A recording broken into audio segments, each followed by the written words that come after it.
Bonjour ou bonsoir peuple congolais, ça dépend heure où vous allez pour l'anangaï. Naïni on a dit Christian Bola bien maman ma peuple peuple souverain, combattant, résistant, révolutionnaire. To Mibengi PNI, donc combattant non institutionnel. Combattant non institutionnel. Voilà. Donc combattant non institutionnel, biso tous na kata batimate, tous na katia, tous na agrément kunate. Tozali kobunda libanda ndenge ndeko yo ozali kobunda ndenge biso pe tozali kobunda ya solo et tozali wana pona ko informer peuple na biso tomoni ba information ndenge leki tomoni batu ebele ndenge balobi toye lelo koloba par rapport à la situation de l'heure toye komona ndeko évêque Mukuna aye koloba avec Mukuna toko reprendre makambo oye alobi boye bi tension ekomi na mboka tozali kokende na chaos na sina lobaki yango tokomi na chaos tokoti na zone ya turbulence tolobaki yango et que avec Mukuna pe azui part oyaye et alobi na sens boye mais biso toko sala réflexion na Mukuna pona tomeka si ko réconcilier ba vue et ko salama ko réconcilier ba point de vue et ko salama ko réconcilier ba vision sur que ko salama puisque ce qu'il a dit c'est un acte de bravoure, un acte de courage. Pourquoi cet acte vient tardivement? Et pourquoi cet acte vient tardivement au moment où nous, on se prépare à autre chose? Est-ce que la position de M. Mukuna et les autres, c'est pas pour court-circuiter, c'est à quoi le peuple congolais pense, c'est-à-dire chasser la Kabylie. Voilà un peu ce que on allait un peu, n'est-ce pas, donner comme déjà comme un liminaire, comme une introduction. Donc, nous allons voir les grandes lignes de la déclaration de l'évêque Mukuna. Mukuna Lobiboye. S'agissant, il y a la fonction régalienne de l'État. Biso to lobaka yango déjà, c'est comme si batu bayoka quitté.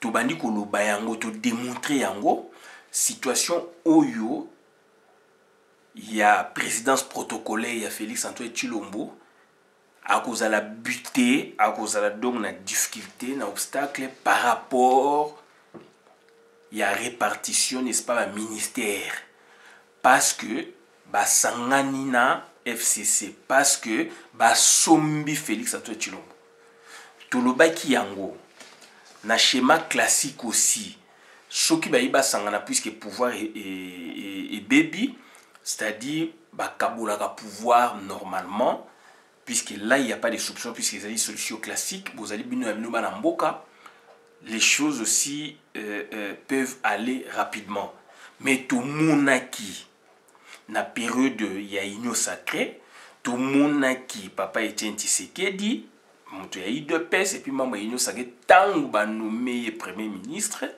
tant pas commis premier ministre donc élu à conférence nationale souveraine et pour mes amis qu'on s'est posé dans la fonction régalienne de l'État pouvoir régalien à l'État ba benya monini mpifo ya mboka ba benya monini bon chomi ya mboka il y a quelques ministères ba ministères les ébélés mais quelques ministères clés il y a un ici makamboka makasi et Mobutu azali ko benga ngo domaine réservé tant que comment ikebaka pour le pouvoir tant à nommer Tshisekedi dont on a union sacrée puisque avec une joker qui est union sacrée puis il y a eu de pes Tshisekedi à lobby je vais former mon gouvernement tout en ayant la main sur la justice, l'intérieur, les finances ou le ministère des Finances sanction peine économie parfois bacha on suna mine ensemble, ça dépend d'enge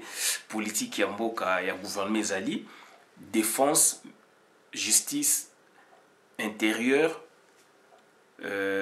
coopération. Donc ba mshu bakotsa na plan. Donc eza ba ministère moko oye bani ya makasi osimi mboka. Mobutu omona aboyi abi domaine réservé.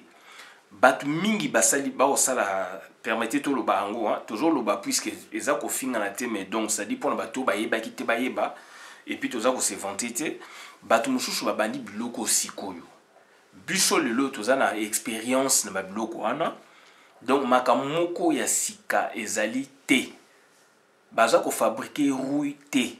Donc roue esalamaka yango donc remodelage donc toujours la nakaka ba modèle wana kaka. Donc ça dit on a changé mais base fond eza yango moko. Donc Mobutu alobi boye Tshisekedi alobi boye jusqu'à ce que Tshisekedi a bon joignonso mais nga na zui justice Mobutu pas boye ba blocage ou ezalaka na ba année 90 en wana. Tshisekedi a koloba même que yo joino nyonso mais nga na zui ka justice blocage alongoli Tshisekedi. À part la raison obscure, mais autre monarchie, depuis la démocratisation, c'était ça durant 7 ans. C'était bloc au moins de mois. Et tant que Tshisekedi a comme premier ministre à la conférence nationale souveraine, et cette fois-là, force avec ma casse, la population et l'union sacrée, Tshisekedi a été arraché, puisque l'acte de conférence, bien que Mobutu a dit il les a pas signés. Sinon, soit signé qui a donc promulgué et puis donc publié dans le journal officiel Ingez Amibeko Yamboka et qui a fidèle Msangé Koyati. Donc Mobutu a beau signé yango, ko reconnaître yango, mais du moins conférence nationale s'est imposée quand même. Mobutu ba arraché qui est ministère de la défense. Donc au premier ministre il y a donc il y a opposition donc cette fois-là c'est Tshisekedi, il a été élu là-bas. Ministre de la Défense, ministre de la Justice, ministre de puisque donc majorité de l'opposition avait la majorité entre guillemets parlementaire. Donc parlement donc monocaméral, hein, chambre moko basalaka do Assemblée nationale to loba mais qui ad hoc parlement moko spécial au Monseigneur Monsieur Ngazale président. Donc bandeko na ngai, c'était pas facile. Mobutu Botoli et défense, ministre de défense ya Tshisekedi c'était Paul Bandoma.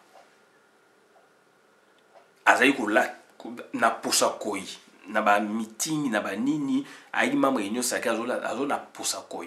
Donc Paul Bandoma Ngwandi, Ngwaka, donc il est surtout Ngwandi et paraît-il ndeto kaka na période il y a parlement debout ba combattant azaï même un des doyens ou un notable vraiment donc sérieux notable donc na ethnie Ngwandi, d'où Mobutu avait un peu n'est-ce pas na préséance paraît-il lié Paul Bandomba mutazala ki liboso préséance mon coutumier to koloba. Donc bon voilà je peux me gourer mais oyo toyo kaka yango wana.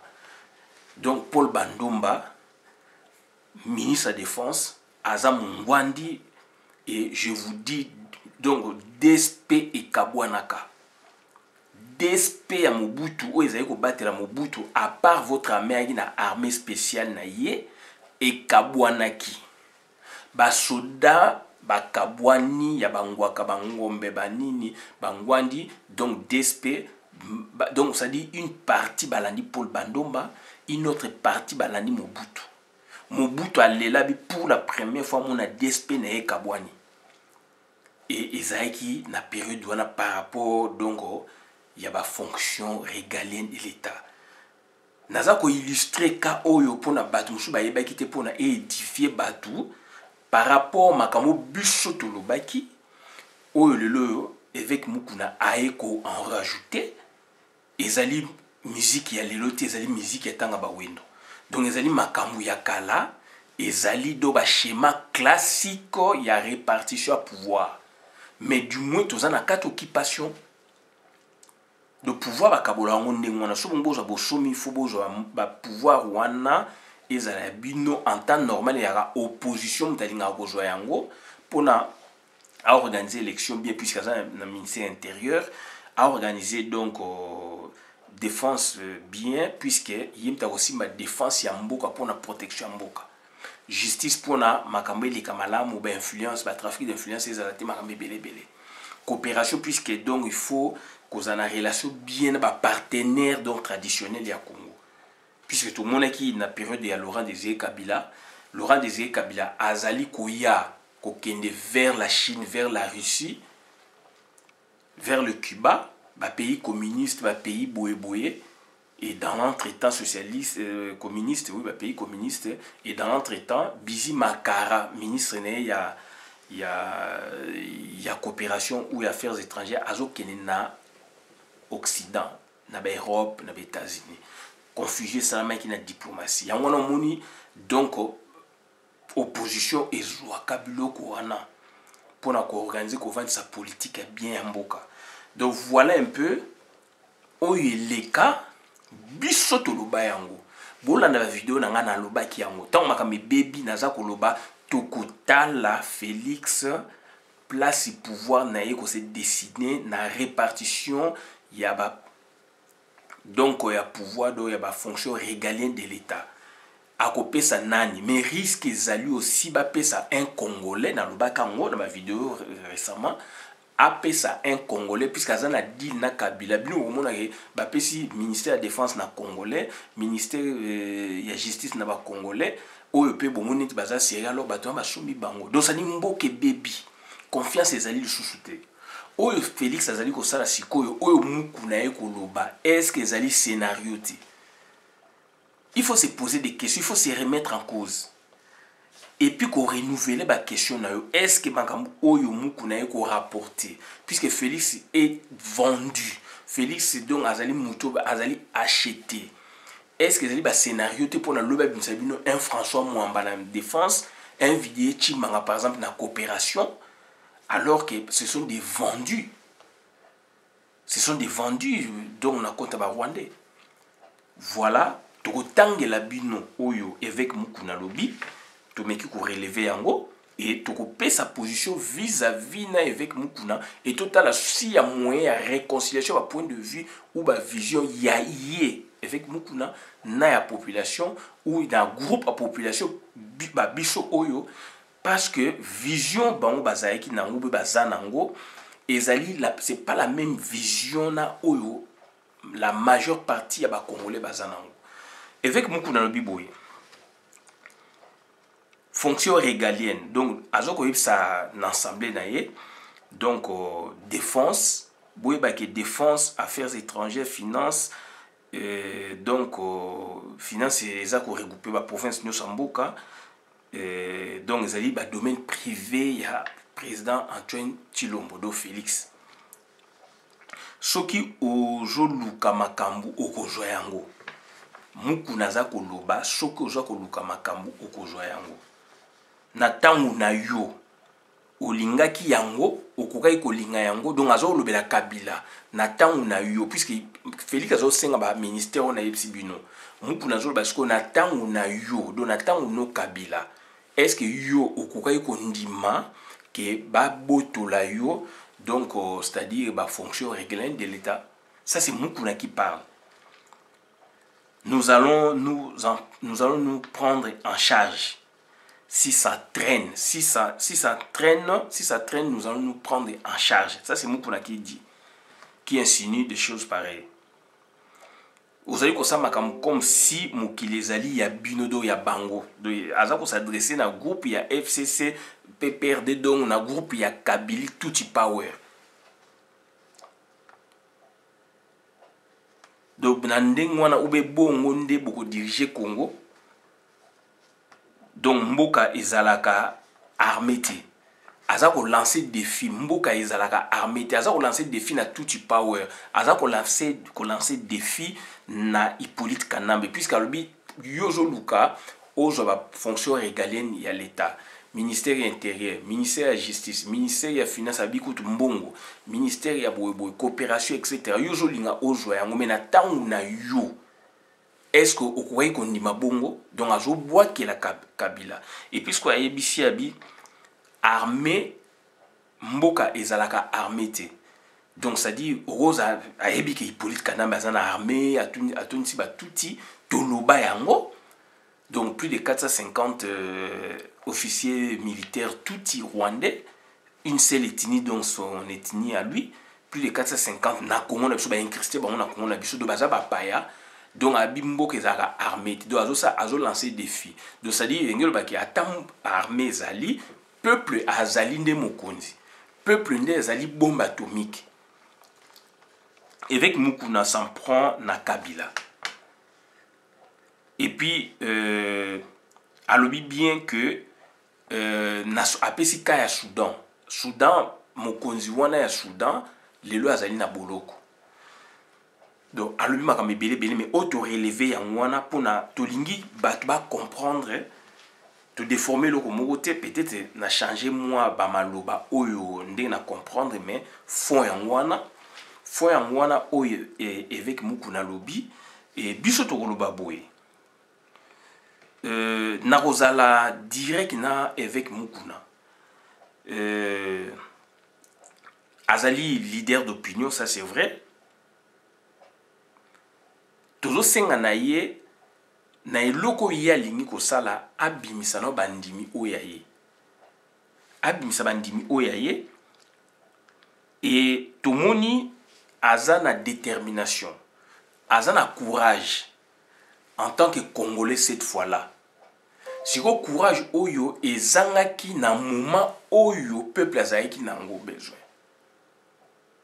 Yango sujet na biso ezali boye avec Mukuna double point voracité, tribalisme ou nationalisme congolais. Donc to komeka ko expliquer moko to zoom sur na contexte oyo ya lelo na ndenge ya lobby pour na tout monde qu'est-ce qui pourrait marcher ou qu'est-ce qui ne pourrait pas marcher, pourquoi ce retard, pourquoi ce comportement. Donc nanazo la ksaza mayele nanazo la ksaza alingi mboka où il y a la confusion. Donc ça dit avec Mukuna azali déterminé et avec Mukuna azali kolaksake donc les alliés et azali kolaksake donc aujourd'hui il est congolais, il n'est plus rwandais, mais tout retourne avec Mukuna bandekuna nazolo bango clairement calmement pour tout se comprendre puisqu'il y a trop de confusion. Groupe wana ba ya o Mukuna zali groupe opinion na bango wana ezali opinion oyo ezali ko déranger opinion générale ya Congo. Au moment où batu bazali na direction boye bango ba ki na direction mususu lelo makamkune bebeli bango baye ko zonga na direction mais azali ko bosa na ke biso tanto telemaki to laksi batu de bonne foi nga za muluba te mais na bali muluba na famille na nga tozali na bandeko pe papa ou maman donc bazala pe baluba puisque ba sœur musu ba bali pe donc côté maman na ngai ba maman leki donc ba mibali na bango do ba papa bazali baluba donc ngai moko mwasi na nga azali muluba. Donc ça dit bandeko na ngai toujours koloba makama mboka mais batu ba comprendre ki batu te ba traiter biso na ba mo nyuso esengeli ba traiter biso na ba na confusion esengelaki parce que bango bazali ko défendre tribu biso toza ko défendre mabele la nation to défendre mabele et puis na nation. Mais bango bazo défendre des tribus. Si autant ba kei na tribu ba jouer le côté ba comprendre que makambo biso tolobaki que nzelande ya mwana ba e ko zonga na ba discours mususu au lieu que réconciliation ça entre les Congolais. Avec Mukuna atanga ka Bible et ça devait passer par lui. Puisque thématique o abimisi ezali biso to lobango biso to zana to prona yango bango ba ya yende sikoyo yango to retourna est-ce que soulèvement bango déjà il dépêche et bani ba mouvement mais biso to suto banango avant IDPS eko kota siko ba eko comprendre que bazani lo côté soulèvement ko kozala mibale ou soulèvement to za besoin soulèvement moko global total efficace pour na makambe sila donc eloko eko risquer et moko et court-circuiter mususu alors que tozali bana ya tata moko bana ya mama moko bana ekolo moko Congo esengeli to sangisa ba force. Donc église catholique ebimisaki batu muku nazalaki wapi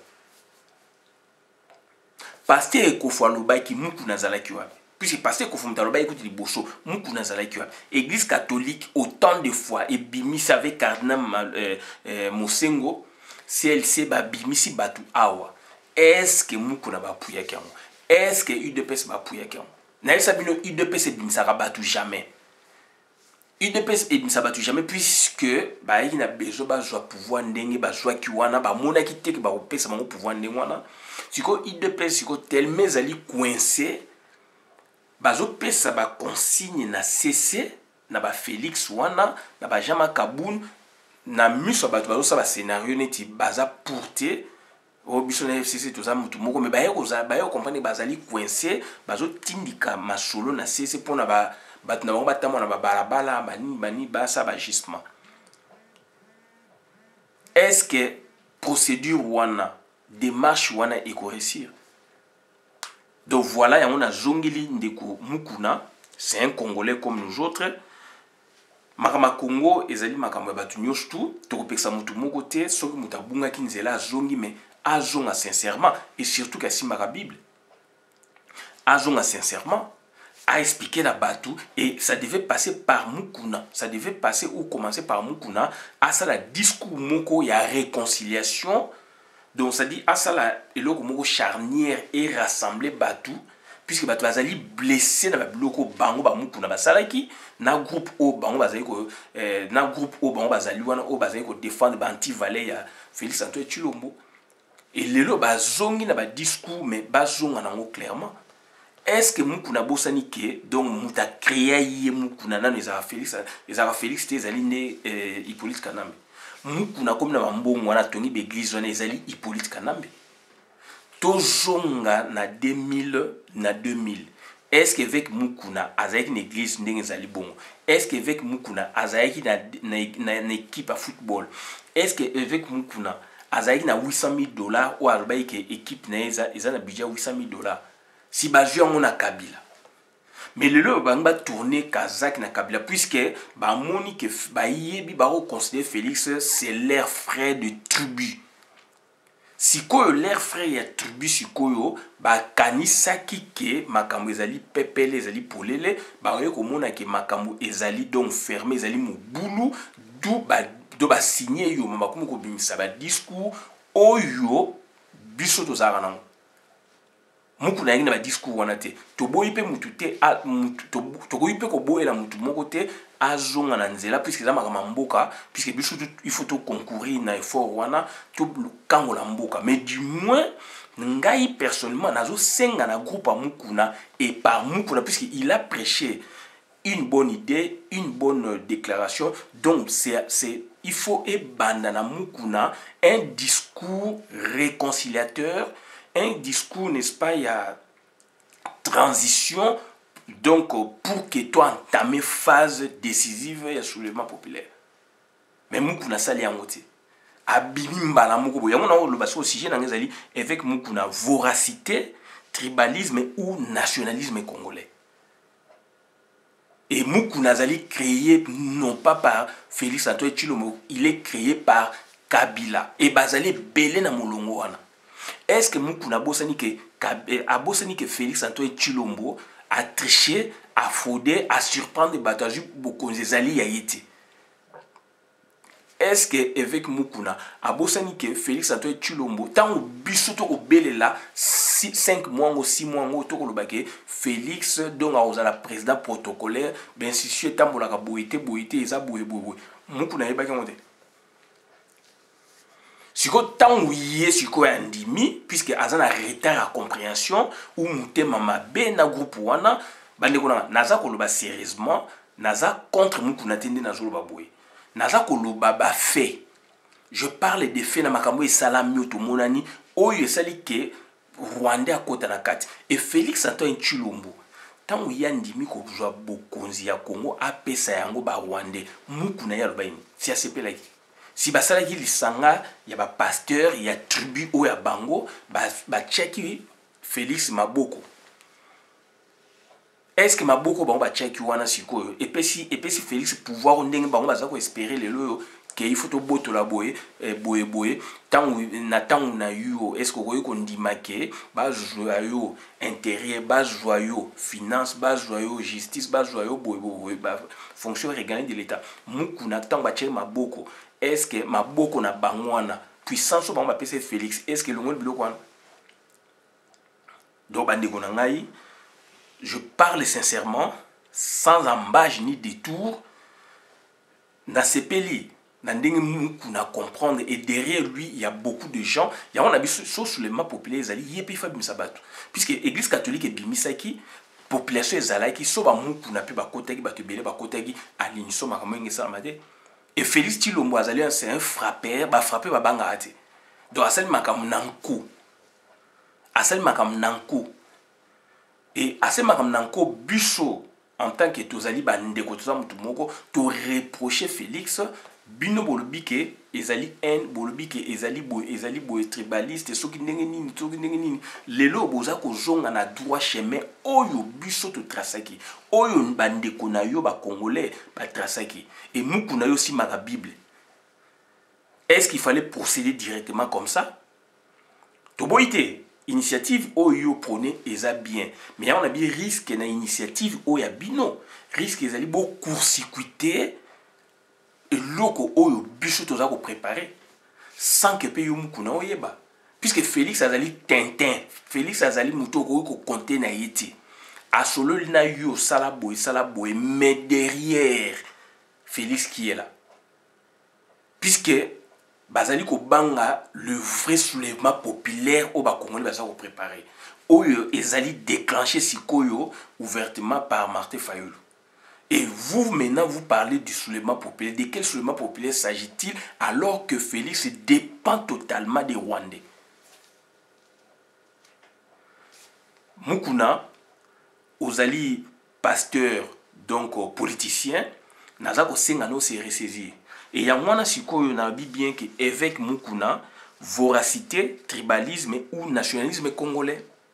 Alors que Mukuna Azali créé par Kabila au même titre que Félix. Na ba époque différente.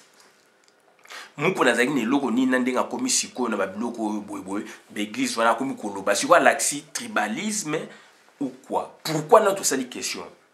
To créer question parce que donc congolais azali mutu o il faut qu'on rappelle la kai makambo o ya bosana o yé oui tu ko le récemment mais azali ko bosana ya moment to créer makambo. On a parlé, et ça n'a pas si dans le sens que je reviens sur une thématique qui était déjà passée, qui était déjà traitée, donc le tribalisme. Et le tribalisme, bato baye nango na komba banani. Bato baye nango lelo na Congo ya lelo banani. Bato baye nango lelo après 59 ans banani. Ezali ngaite, ezali yete, mais ezali yo mukuna. Ezali yo na ye kuna mukuna. Na bato bazakola na mukuna. Et c'est triste. Il y a un azol basiko mukuna tanga aye sikoyo. Donc aye siko na cadre de voracité, voracité c'est de cupidité, avidité d'argent. Donc au propre donc voracité, avidité à manger, à dévorer, avidité à satisfaire un désir. Puisque azaki le kosambongo, azangaki mbongo, Kabila batandaki bango piège n'époque. Bazu ba mbongo, ba millions de dollars. Ba milliers ou ba millions de dollars baso bandaku na bapoto baso bandaku na ba Congo wana bastongi be église ne balingaki na mbongo ya Kabila na mbongo ya tuti power batindi basi na bapoto batindi bana na bapoto donc bazu ba misolo bakomba ba privilégié muku na lelo comme ko sambisa batu na nini et puis ba yibi mbongo alors que police ezali alors que nini ezali ba beti même na mutu wana a créé tribunal na spécial na ndaku na yeso na église na ye puisque azali privilégié ya régime wana est-ce que mukuna azali kobosana te que donc Félix donc azali mutu oyo akabi mboka bokonzi na biso? Est-ce que mukuna makambo azali koloba euti na kabila te mpona ke olobela ngo population ba croire na yo pour étouffer, estomper, n'est-ce pas, les élans autres pour préparer l'élo ya soulèvement populaire? Ndenge toujours IDPS asala bandakala puisque na yebisa bino IDPS abimisa bato te bato bazobima na bababa na moto na tout ça bayebi loko moto bakosa kosa bango. Je me répète, est-ce que démarche mukuna yo bandi sikoyo ce n'est pas pour estomper, pour faire atténuer, n'est-ce pas, la tension o ezali connaître, n'est-ce pas? Yo mukuna ezali ko sala do contre donc contre mission, il y a mission ba congolais pour la soulèvement, pour la vraie soulèvement populaire. On a vu beaucoup de choses et on se pose des questions et donc on s'est dit toute une expérience à Makambo Oyo.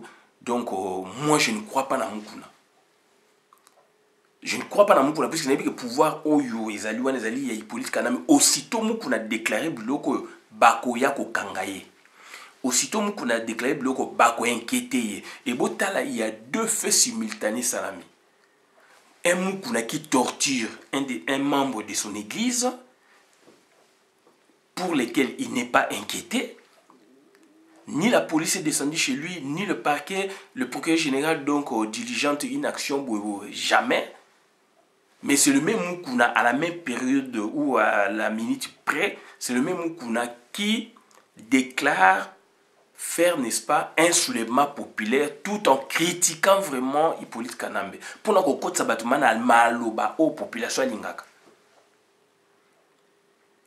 Yetanga zalaki, est-ce qu'on a une fonction régalienne? Mukuna, on connaît la musique. Tu peux avoir raison, mais moi j'en doute. J'en doute. Puisque je connais. Donc, il fallait l'inquiéter dans le moment où au moins, il y a qui Martin Fayou Makam. Dans le moment il fallait kangayo. Mais ils ne le font pas puisque vous allez mutumoko. Nazali ko senga na peuple congolais, vous allez vraiment très attentif, vous allez réveiller. On fait bien, battu tout. Tous à mon to kene makamndenge mo mais to moni nazo par rapport à une expérience nangai activisme politique on a nazango 35 ans yango.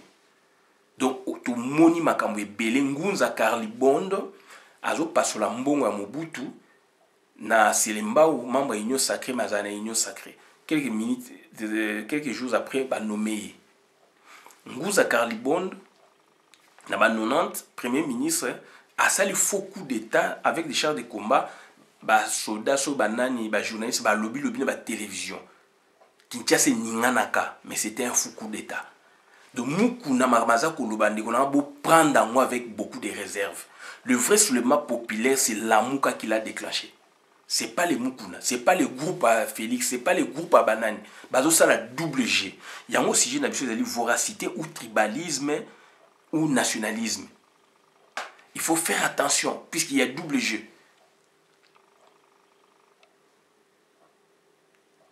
Tribalisme et organisation sociale, donc par tribu. Tribu, c'est division du peuple, groupe social et politique fondé sur une parenté ethnique, réelle ou supposée dans les sociétés pré-industrielles. Donc, dans la société OEO, donc avant que l'industrie, la société primitive. On parlait beaucoup de tribus. Dans le pays, la société zali, vraiment l'industrie zali, pays tout ça, la France, les États-Unis. Donc on ne parle plus de tribus. On ne parle plus de tribus. On considère la société pré-industrielle. Avant que l'industrie mette en Afrique, en Congo. Vous avez matière première, l'industrie de transformation, puisque le brassage, il faut que sangana, peuple boé, ndenge Mobutu, ils ont concept à Lumumba, Mobutu a continué nango. Donc, il faut, et ça là encore 2 siècles, de mentalité qui a changé, la tribu et aussi dans le Congo. La mentalité qui a changé, la tribu et aussi une nation en construction. Bien que on a 1885, mais il y a encore du travail. Il y a eu trop de résistance, trop de barrières. Et Moussa les a mis bien, Mobutu a durant 32 ans. Et regardez aujourd'hui, avec les Félix, fichier récolté facilement. Donc c'est un travail à refaire. sur fond, n'est-ce pas, d'une bonne base, mais c'est un travail à refaire, puisque bah fichir et côté, bah tout bah côté le bino, bah moukouna bazali ko comprendre était, bah y a bah théorie mon chouchou, bah supporter Félix facilement, alors que donc on a dit est-ce que c'est tribalisme ou nationalisme? Oh il y a ça. Nationalisme, c'est attachement passionné à la nation. Patriotisme et doctrine, mouvement politique qui revendique pour une nationalité les droits de former une nation. Est-ce que Tozali n'a besoin de force centripète ou centrifuge? Force centripète qui tendent à rapprocher du centre. Puisque quand l'Église catholique, Cardinal Mosengo, celle-ci, peuple congolais, télémi, bimi l'église, l'église des réveils, donc des sommets, boyaki.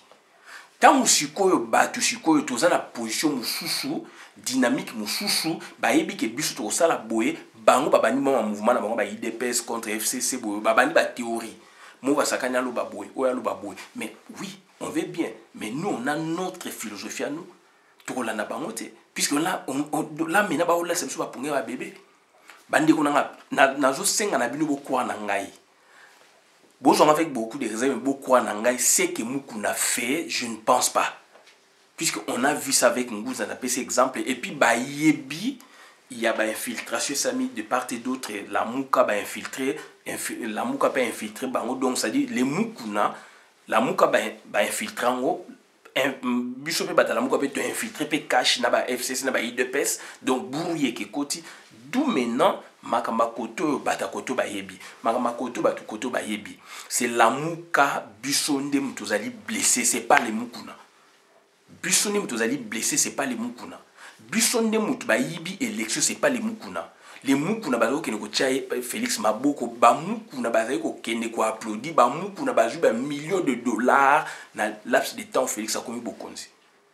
Ba wale sa ba Mukuna ba boye donc na oyo président Martin Fayulu a kene kuna ba humilier ba samba église mona Félix ba zu ba millions de dollars na laps de temps oyo wale sa ayoki na renseignement que Félix sur 2 ans donc dans 2 ans ba ko bomaye abimisa on est prophétie alors biso to yebi on ba yebisa biso na renseignement nde et uteki na renseignement donc il y a aner supra aner ba rwandais na ba ougandais aner ya sende ya bisonde et comme bongo ya bisonde ba yokaki ya yoki certes azamu to ba service abimisa comme prophétie mais za biloko ya renseignement na loba yango ya loba ki avant après ba tu na biso ba yebsinga ba bi non eza boye a lobe on a sens à boyer puisqu'il peut pas dire ma renseignement puisque ngana ko ba eza renseignement ya ki na ndenga prophétie qu'est-ce que Moukouna n'avait pas dit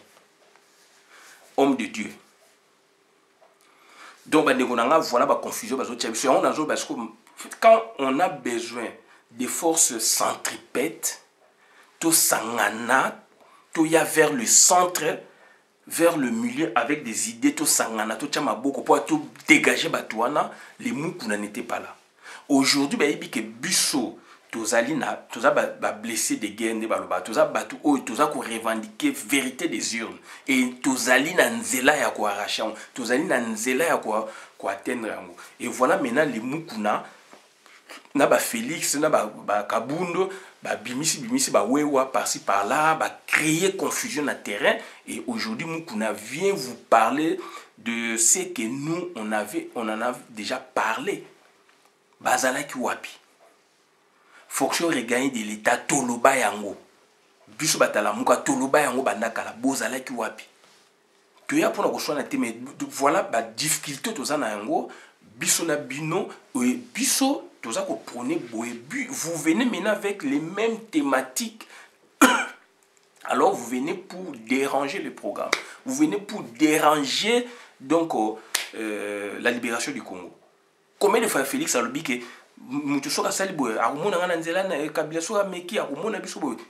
aujourd'hui Félix a na joie. Vous croyez que Moutouazali wana donc azana armée tazana ninte ba otiki les blocs wana. Il faut arrêter quand même, il faut arrêter. Ça c'est moi qui dis. Il faut arrêter. Il faut arrêter. Église catholique et bimisi batu ba kufi ba bomba wana ba yo lo ba nini. Abeshola lo babo yo ki olobi makamususu. Oh alo babo. Aujourd'hui c'est Mukuna qui vient. Aujourd'hui maintenant c'est le tour de l'église des réveils.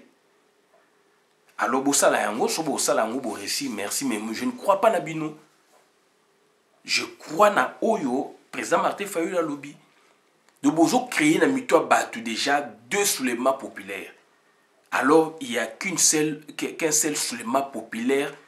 Donc il y a batu oyo bazali blessé na batu oyo baza dérangé. Vous n'êtes pas dérangé. Vous vivez dans la quiétude. Vous vivez dans la tranquillité. Puisque vous avez des millions, vous côtoyez ce milieu-là. Vous le considérez comme votre frère de tribu. Et aujourd'hui, nous parlons de la nation. Vous venez avec l'esprit nationaliste pour convaincre qui? Je voudrais bien que vous nous convainquez, mais est-ce que vous le faites vraiment avec cœur?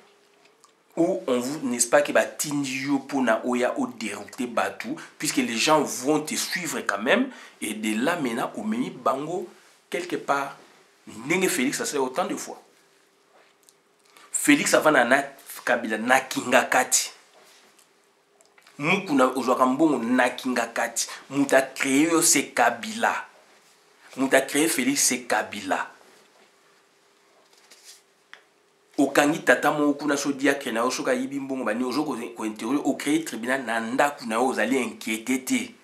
Bon lelo yebisa biso ke donc ozo pesa par exemple à Soudan tout ça. Kabila zo lo babilo puisque azali sur na armée yo lingo défier entre guillemets na ndenga dièse. Mais biso to ko défier yango. Biso la muka na peuple congolais puisque le peuple congolais c'est la muka biso to ko défier yango eza binoté. Il y a un bino pour na beau il y a un discours il faut donc il faut qu'il y ait donc une réconciliation. Il faut qu'il y ait donc c'est-à-dire une thématique il y a réconciliation. Il faut cette transition passerelle qui est ne serait-ce que d'un jour vous parlez de bonnes choses dans le sens de réconciliation et le lendemain vous lancez de telles thématiques. Moi je peux vous croire. Mais le fait que vous dans mon cas, Bovo, je ne crois pas. Je ne crois pas. Alors là, maintenant, ce sont des forces centrifuges. Donc, c'est-à-dire qui tendent à s'éloigner du centre. But n'a pas de mais bino bozali ko de bozo sani bo me mabatu boy après beaucoup éloigner batu. Force centrifuge. Alors qu'on a besoin de forces centripètes. Pour nous sangana to kuma mutu moko to dégager batu wana bandeko na ngai. Donc est-ce que Mukuna azali enfant prodigue? Certains diront oui, mais moi je dirais non. Moi et les autres nous dirons non, puisque vu le comportement de Mukuna, vu les circonstances, les contextes et circonstances, je ne crois pas au dur de Mukuna. Je ne crois pas à la déclaration de Mukuna. Ça sont des scénarios, ce sont des montages. Je ne décourage pas Batoyo Bazali Kolandaye, mais du moins Ngaï, je prends du recul. Moi, je prends du recul. Puisque Bayebike, tu as préparé le Koboye, tu as préparé le Koboye. C'est nous qui sommes blessés, pas eux. Mais tous allez n'a besoin batu to sangana tous allez mutu moko tous à l'ensemble mais bango bakina ba discours mususu et pour la cause on a ba discours oyo biso to ko prôner. Donc je pense il faut transition moko, même il y a journée moko, il y a maloba, il y a bien, il y a discours, il y a bien, il y a réconciliation. Si pas vraiment créer un truc qui prendrait 2-3 jours batu ba sur là-bas lobana, mais du moins na kena sens karake Mukuna koué ko sala discours ya o ya saluana, mais il y a réconciliation dans nous, il y a ko sa peuple puisqu'azali homme de Dieu, et le lendemain a lancé thématique au salé passé, mais la pilule est amère. Donc voilà bandeko on a eu ko ba ngwana donc Mukuna avec voracité, cupidité d'argent, puisqu'Azumbo n'est pas Kabila, Azozo en désordre, je crois pas Félix pour lancer ce scénario oyo. Ou tribalisme, puisqu'il défend le tribalisme, Azako a défendu le tribalisme, parce qu'à Moni, cette fois-là, dans le discours yanga mema batu, oyo yonde ko yekuna ndeko bo kwa nae, alaksake. Donc, c'est mon frère.